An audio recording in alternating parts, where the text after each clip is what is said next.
Balaji classes में आप सभी का एक बार फिर से स्वागत है। अभी तक हमने मिडाइवल हिस्ट्री की 9 क्लासेस कंप्लीट कर चुके हैं। अगर आपने अब तक उन क्लासेस को नहीं देखा हो तो कृपया सारी क्लासेस को आप देखें। हमारे यूट्यूब चैनल को सब्सक्राइब करें। यहाँ पर उपलब्ध सारी चीज़ें आपको बिल्कुल मुफ्त में उपलब्ध हैं, ताकि आप अपनी तैयारी को बहुत अच्छे तरीके से आगे ले जा सकें।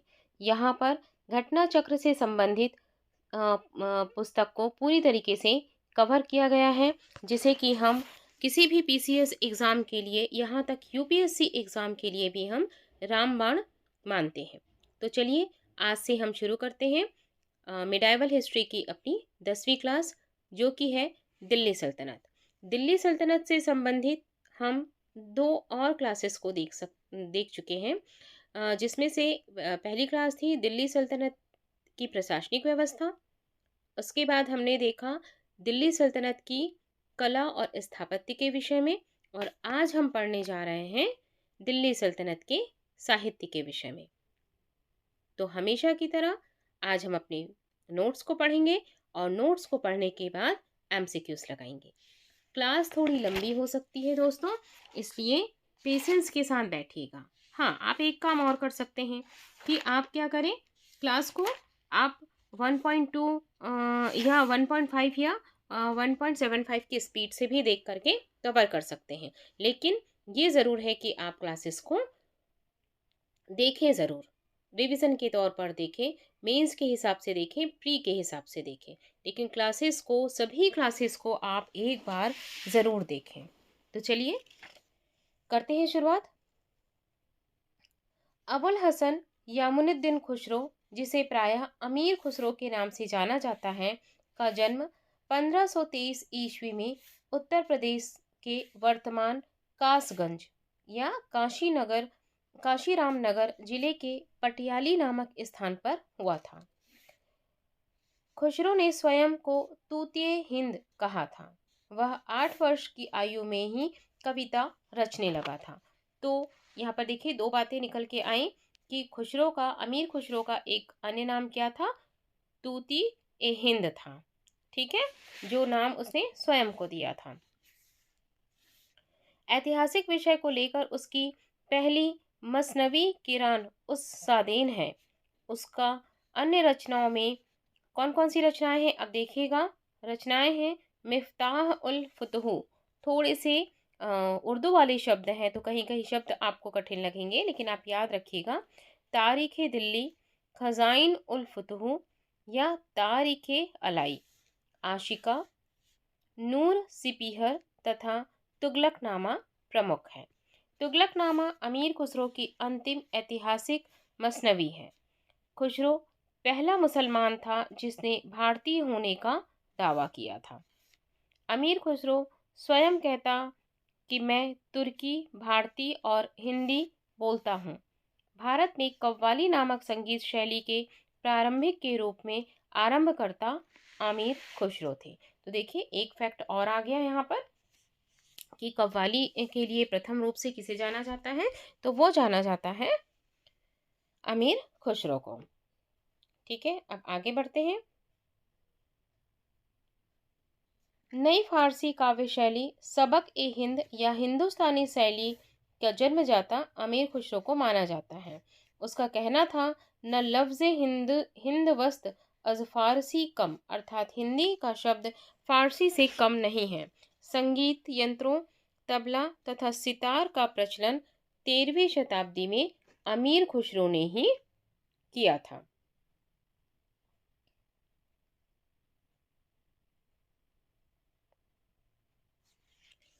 भारत में फारसी साहित्य का विकास मुस्लिम विजेताओं के आगमन पर प्रारंभ हुआ था।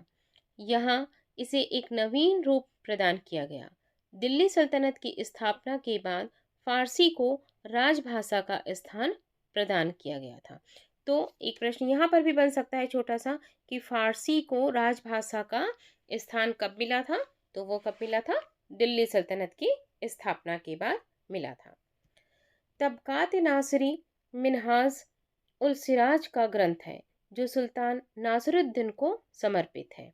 ठीक है, तबकाते नासिरी, ये इम्पॉर्टेंट है, इसको ध्यान में रखिएगा।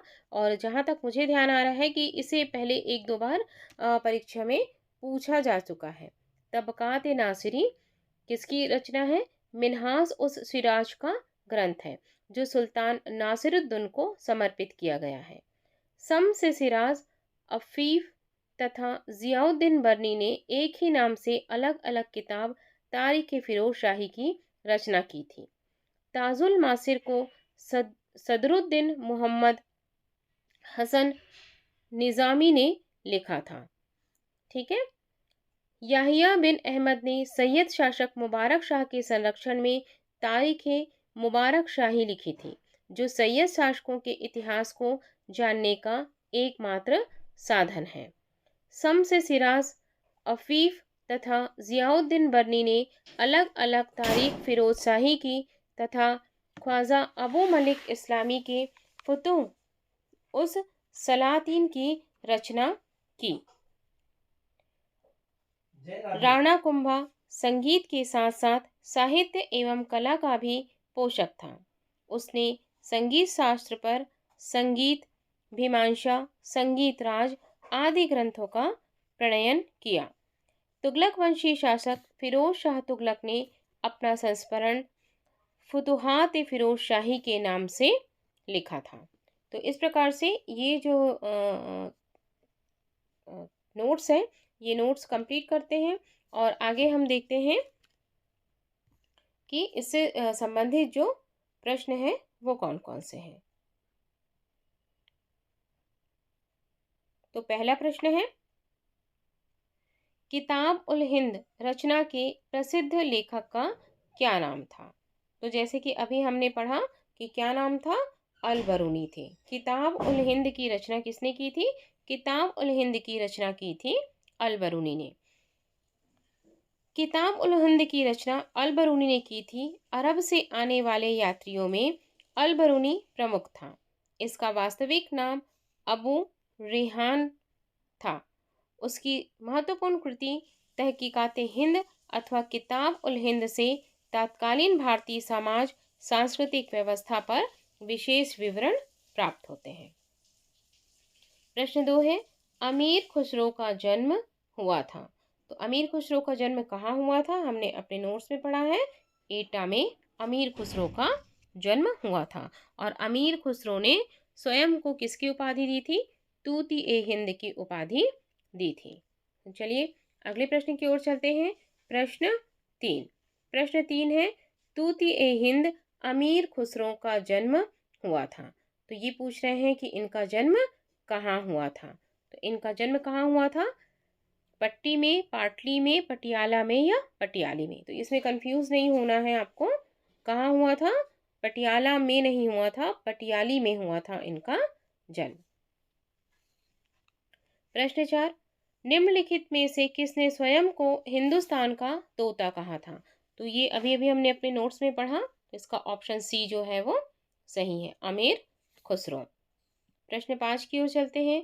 अमीर खुसरो ने किसके विकास में अग्रगामी भूमिका निभाई? किसके विकास में अग्रगामी भूमिका निभाई? ब्रजभाषा, अवधी, भोजपुरी या खड़ी बोली? तो किसके विकास में निभाई थी? खड़ी बोली के लिए, मतलब इसका जो ऑप्शन सी है वो सही है। इसका डिस्क्रिप्शन पढ़ लेते हैं। खुसरो ने विभिन्न भारतीय बोलचाल की भाषाओं को सीखा, विशेषता हिंदी, जिसमें वह सर्वप्रथम प्रेम करता था। खुसरो पहला मुसलमान था जिसने भारतीय होने का दावा किया था। वह स्वयं कहता था कि मैं तुर्की, भारतीय और हिंदी बोलता हूँ। उसने खड़ी बोली के विकास में अग्रगामी भूमिका निभाई थी।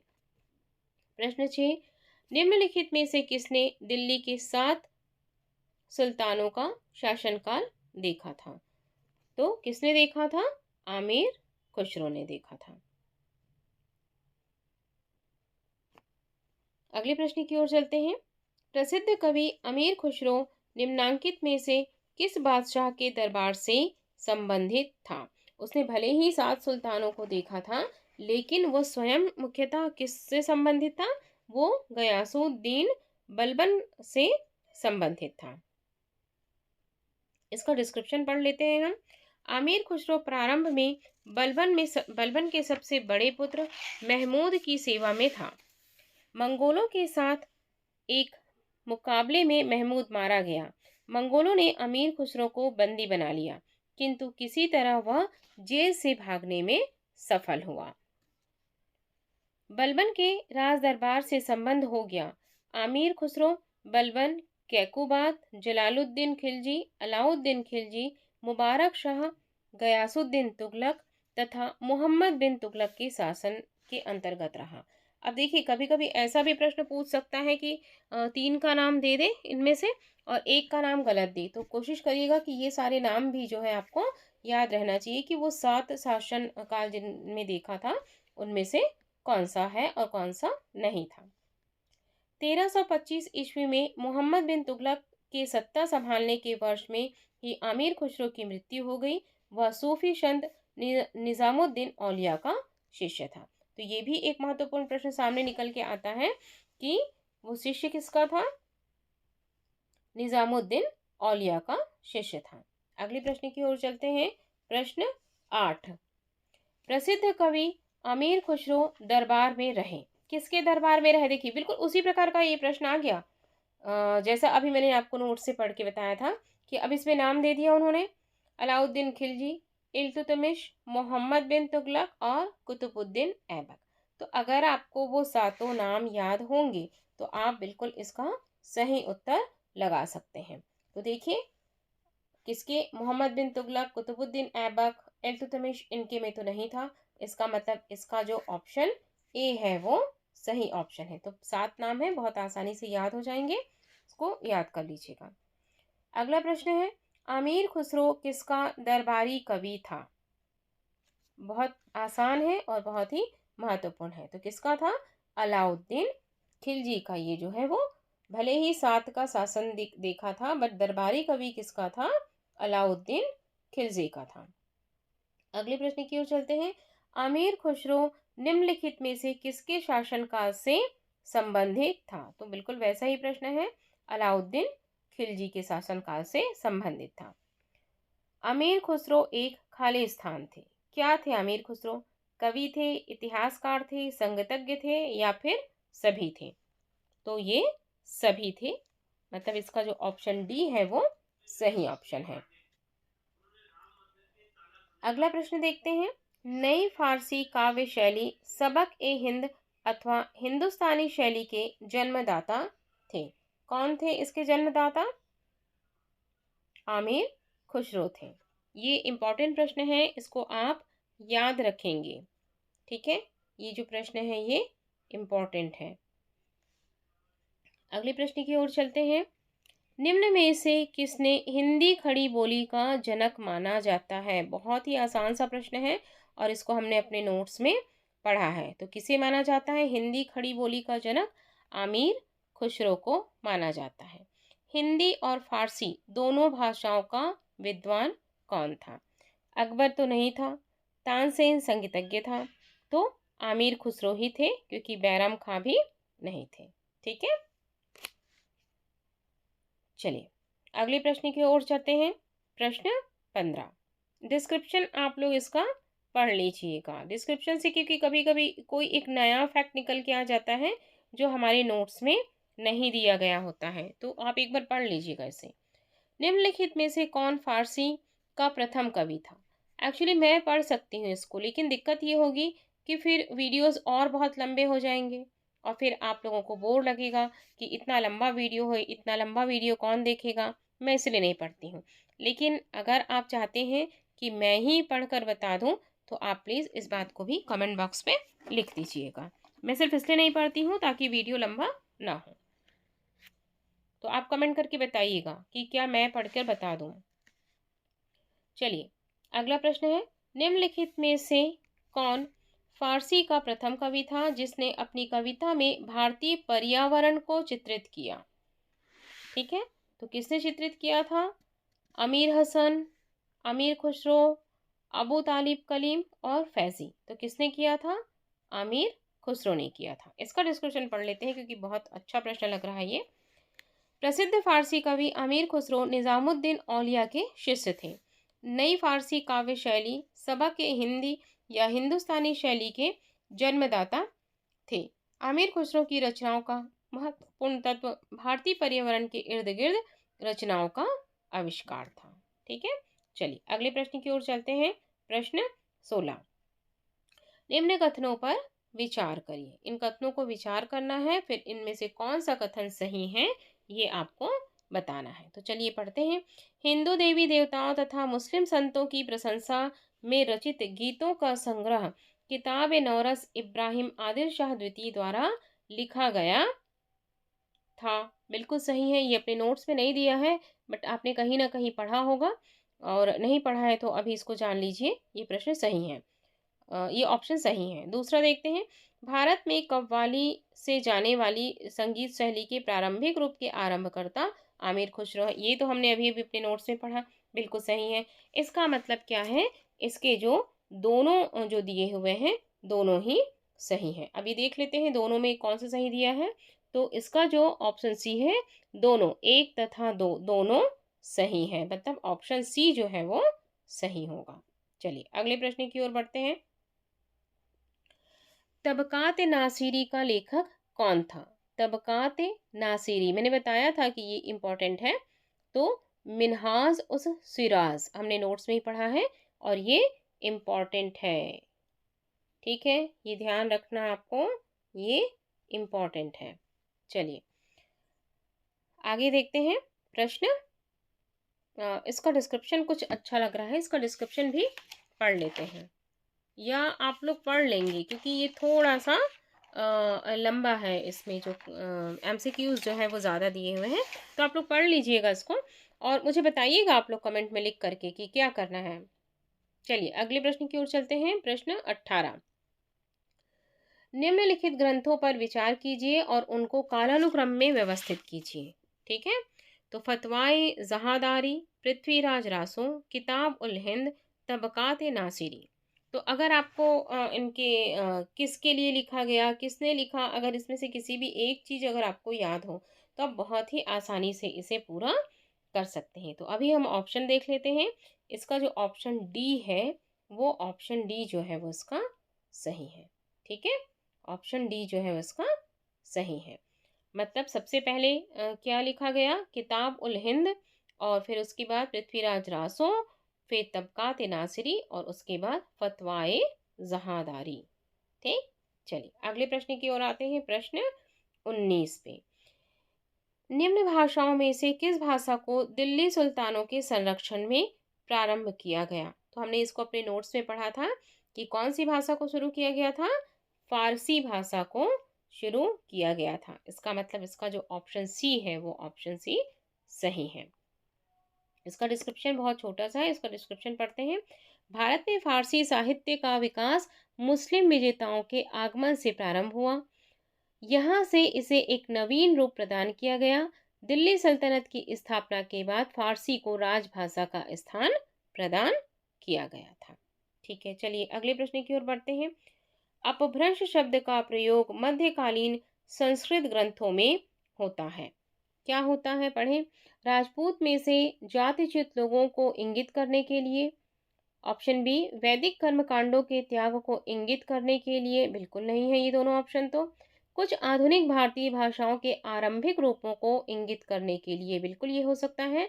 और संस्कृतेतर छंदों को इंगित करने के लिए, बिल्कुल नहीं। तो इसका जो ऑप्शन सी है वो ऑप्शन सी जो है वो सही है। चलिए आगे बढ़ते हैं। आगे का जो प्रश्न है वो क्या है, सही जोड़ी बनाइए। सबसे आसान प्रश्न लगता है मुझे ये, क्योंकि सारे ऑप्शन वहीं दिख जाते हैं आपको। सूची 1 और सूची 2 दी गई है आपको, और इनका मिलान करना है, और मिलान करके फिर आपको बताना है। तो ये आप मान के चलीजिए कि ये आपका होमवर्क है। आप देखिए, एक तरफ ज़ियाउद्दीन बरनी, हसन नाज़मी, मिनाज उस सिराज और याहिया बिन अहमद, मतलब एक तरफ आप देखिए रचना दी गई है और दूसरी तरफ दी गई है रचनाकार का नाम दिया गया है। तो आपको ये मिलान करना है कि किसने किसकी रचना की है। ठीक है, तो ये आपका होमवर्क है। ये मिलान वाला जो है, ये वाला आपका होमवर्क है, ये आप करिएगा। अब आप ये मत सोचिएगा कि मैं ऐसा मिलान वाला सारा आपको होमवर्क दे दूंगी, ये आप करिएगा, ठीक है। चलिए अब अगले प्रश्न की ओर बढ़ते हैं। अगला प्रश्न भी मिलान वाला ही दिख रहा है। सूची 1 को सूची 2 से मिलाइए। चलिए अब देखते हैं क्या दिया है।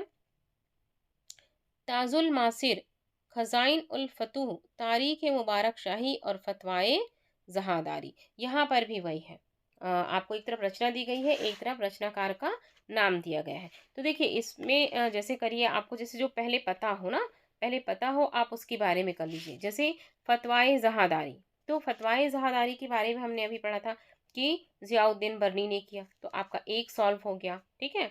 उसके बाद तारीख मुबारक शाही, तारीख मुबारक शाही चलिए नहीं पता है, तो ताजुल मासिर, ताजुल मासिर के बारे में पढ़ा, हसन निज़ामी ने किया था, ठीक है। तो इस प्रकार से आप जो पहले पता हो आप पहले उसको देख लीजिए और फिर आगे बढ़ जाइए, ठीक है। तो इस प्रकार से दिया है कि ताजुल नासिर हसन आज़मी ने किया है, हसन निज़ामी ने किया है। खजाइन उल फतूह अमीर खुसरो का है। तारीख मुबारक शाही याहिया बिन अहमद सरहिंदी और फतवाए जहादारी जियाउद्दीन बरनी का है, ठीक। तो अगले प्रश्न की ओर चलते हैं। अगला प्रश्न है, निम्नलिखित में से तारीख फिरोज शाही की रचनाकार कौन है। तो बताया था ना कि वो दोनों ने की है उसकी रचना, तो शम्स सिराज अफीक और जियाउद्दीन बरनी दोनों के द्वारा लिखी गई है। चलिए प्रश्न 24 है, सूची 1 को सूची 2 से मिलान करिए और सही उत्तर को बताइए। चलिए देखते हैं इसमें भी क्या है। तारीख हिंद पता है आपको, ठीक है।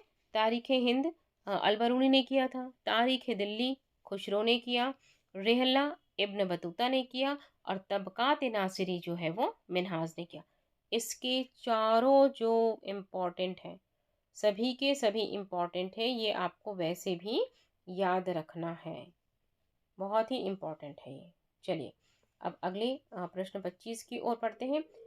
निम्नलिखित कृतियों को उनके लेखक से सुमेलित करके सही कूटों में बताइए। बहुत आसान है, अगर आपको लेखक का नाम पता हो और किताब का। हकाइक हिंद, तहजीबुल अफलाक, कुंजूल तिजार, जवामिल उपरा। ये थोड़ा सा टफ है और ये झारखंड पीसीएस में पूछा गया है 2016 में, और अभी तक मैंने नहीं देखा कि इधर इसको एमपीपीएससी या फिर छत्तीसगढ़ में पूछा गया हो इसमें से कोई भी रचना। तो आप चाहें तो पढ़ लें या फिर चाहें तो इसको आप छोड़ भी सकते हैं, ये आपकी मर्जी है। चलिए क्योंकि मुझे ये इतना इम्पोर्टेंट नहीं लगा, ऐसे कोई किताबों का नाम ये इधर इधर नहीं देखने को मिला है। तो चलिए प्रश्न अगले प्रश्न की ओर पढ़ते हैं। फवायदुल फवाद नामक पुस्तक शेख निज़ामुद्दीन औलिया की बातचीत का विवरण है। इसका संकलन किसने किया। ठीक है, तो इसका संकलन किया था अमीर हसन सिजजी ने। ये थोड़ा सा अच्छा है प्रश्न, इसको याद रखिएगा। किसने किया था, अमीर हसन सिजजी ने किया था। चलिए अगले प्रश्न की ओर चलते हैं। अगला प्रश्न है, निम्न में से किस संगीत वाद्य को हिंदू मुस्लिम वाद्य यंत्रों का सबसे श्रेष्ठ मिश्रण माना। बहुत बहुत महत्वपूर्ण प्रश्न, और वैसे भी ये आपकी जानकारी में होना चाहिए। तो सितार को माना जाता है। अगला प्रश्न देखते हैं, संगीत यंत्र तबला का प्रचलन किया। तो ये भी हम अपने नोट्स में पढ़ चुके हैं। किसने किया था, आमिर खुसरो ने किया था। इसका डिस्क्रिप्शन पढ़ लेते हैं हम, हो सकता है कुछ और नई चीज़ निकल के आए। अमीर खुसरो का पूरा नाम अबुल हसन यामुनुद्दीन खुसरो था। अमीर खुसरो अपने समय का एक महान विद्वान और कवि था। वह ऐसा प्रथम लेखक था जिसने हिंदी शब्दों एवं मुहावरों का प्रयोग किया। संगीत यंत्रों तबला और सितार का प्रचलन 13वीं शताब्दी में अमीर खुसरो ने ही किया था। ठीक है, चलिए अगले प्रश्न की ओर बढ़ते हैं। प्रश्न 29, निम्नलिखित में से कौन सा राजपूत राजा संगीत पर एक पुस्तक के लेखक के रूप में जाना जाता है। हमने अपने नोट्स में पढ़ा था, तो वो कौन थे, तो वो थे राणा कुंभा। ठीक है, अगले प्रश्न की ओर बढ़ते हैं। निम्नलिखित में से कौन सा युग्म सुमेलित है। अब आपको ये देखना है कि इसमें से सुमेलित कौन सा है। तो इसमें से जो सुमेलित है वो है पुंडरिक विट्ठल रागमाला। जो ऑप्शन सी जो है वो सुमेलित है और बाकी के जो ऑप्शन है वो गलत है। ठीक है, तो आप इसको डिस्क्रिप्शन में पढ़ेंगे तो ये सारी चीज़ें आपको समझ में आ जाएगी कि क्यों गलत है। चलिए आगे भी आपका मिलान करने वाला है, तो ये आपका दूसरा होमवर्क है, इसको भी आप मिलान करिएगा। प्रश्न 31, इसमें भी एक तरफ ग्रंथ और दूसरी तरफ उनके रचयिता का नाम दिया गया है, तो आप इसको मिलाएंगे। मैं बढ़ती हूँ अगले प्रश्न की ओर। प्रश्न 32, दिल्ली का वह सुल्तान जिसने अपने संस्मरण लिखे थे, किसने लिखे थे अपने संस्मरण? फिरोज तुगलक ने लिखे थे। तो इसका जो आंसर डी है वो सही जवाब है। किसने अपने संस्मरण लिखे थे? फिरोज तुगलक ने अपने संस्मरण लिखे थे। तो पढ़ते हैं इसके डिस्क्रिप्शन में क्या लिखा हुआ है। तुगलक वंशी शासक फिरोज शाह तुगलक ने अपना संस्मरण फुतुहात फिरोज शाही, देखिए ये भी याद रखिएगा क्योंकि इसने अपना लिखा था ना, तो ये कहीं ना कहीं जाके थोड़ा सा इम्पोर्टेंट हो जाता है। तो फुतुहात फिरोज शाही क्योंकि इसी का नाम है, के नाम से लिखा था। इस पुस्तक को लिखने में सुल्तान का मुख्य उद्देश्य यह था कि वह अपने को एक आदर्श मुसलमान शासक सिद्ध करना चाहता था। तो इस उद्देश्य से उसने इस संस्मरण को लिखा था। तो देखिए इस प्रकार से आज अपना ये जो दिल्ली सल्तनत के साहित्य वाला जो चैप्टर है वो भी पूरा हो गया। अब ऐसा है कि चूँकि दिल्ली सल्तनत चैप्टर काफ़ी बड़ा है, तो इसमें से जो चीज़ें अब छूट गई हैं उन सभी चीज़ों को हम एक विविध वाले चैप्टर में देख लेंगे, जो प्रश्न छूटे होंगे। तो अभी तक की जितनी क्लासेस हो चुकी हैं उन सारी क्लासेस को आप भले ही 1.5 के स्पीड में करके ही सही, लेकिन मेरी ये एक बिल्कुल वाइस आपको एडवाइस है कि आप सारी क्लासेस को एक बार ज़रूर देखें। तो मिलते हैं अगली क्लास में।